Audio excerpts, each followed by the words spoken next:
अस्सलाम वालेकुम viewers, welcome to my channel, welcome to another video. आज की वीडियो में हम बात करेंगे कि क्यों गोंद कतीरा को गर्मियों में लाजमी इस्तेमाल करना चाहिए और इसको किस तरह से इस्तेमाल करना चाहिए, इसके क्या क्या फ़ायदे हो सकते हैं और किन लोगों को ये इस्तेमाल नहीं करना चाहिए। गोंद कतीरा ताकत का ख़जाना है। अगर गर्मियों के मौसम में गोंद कतीरे का इस्तेमाल किया जाए तो बहुत ज़्यादा फ़ायदे हासिल किए जा सकते हैं।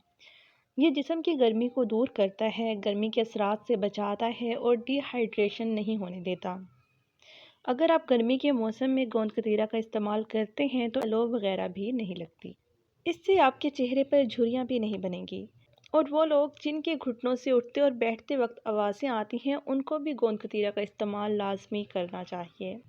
ये आपके मैदे के लिए बहुत अच्छा है और गोंद कतीरा का इस्तेमाल अंदरूनी ज़ख्म को भी ठीक करने में मदद देता है। ये आपकी आँखों की रोशनी भी बढ़ाता है।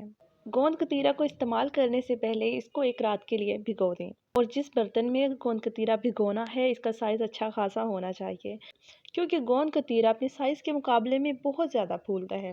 अगर इसको सही तरह से भिगोए बगैर इस्तेमाल कर लेंगे तो ये आपके मैदे में जाकर फूलेगा, जो कि आपको नुकसान पहुँचा सकता है। इसको आम तौर पर किसी भी शरबत, दूध या मिल्क शेक वगैरह में इस्तेमाल किया जा सकता है। गर्मियों के मौसम में अगर संदल के शरबत में इसको डालकर इस्तेमाल किया जाए तो मैदे और जिस्म को बहुत ज़्यादा ठंडक मिलती है।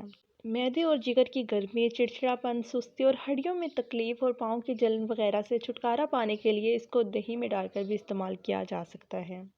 और ये बात याद रखें कि एक हफ्ते में 3 दफ़ा से ज़्यादा इसको इस्तेमाल नहीं करना चाहिए, क्योंकि इसका मिजाज सर्द होता है। अगर आपको नज़ला, ज़ुकाम, फ्लू वगैरह है तो कतई इस्तेमाल ना करें। गोंद कतीरा का इस्तेमाल इसी वक्त करना चाहिए जब तक सूरज निकला हुआ है। सूरज ढलने के बाद इसका इस्तेमाल नहीं करना चाहिए और जिन लोगों को कब्ज़ रहती है वो भी इसके इस्तेमाल से गुरेज करें।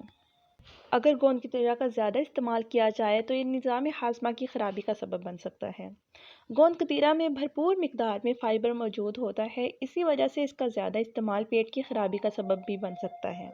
और अगर आप गोंद कतीरा का पहली बार इस्तेमाल कर रहे हैं तो इसे कम मिकदार से शुरू करें ताकि आपका पेट इसका आदी हो सके। और अगर आपका वज़न कम है तो भी इसके इस्तेमाल से आपको गुरेज करना चाहिए, क्योंकि ये भूख को कम करके मेटाबॉलिज्म को बढ़ा सकता है, जिसके सबब आपका वज़न मज़ीद कम हो सकता है। और शुगर के मरीज़ों को भी गोंद कतीरा इस्तेमाल करने से पहले अपने डॉक्टर से मशवरा लाजमी करना चाहिए, क्योंकि यह जिस्म में शुगर की सतह को मुतासिर कर सकता है। गोंद कतीरा जिस्म में शुगर की सतह को कम कर सकता है और शुगर के मरीज़ों के लिए मसाइल पैदा हो सकते हैं।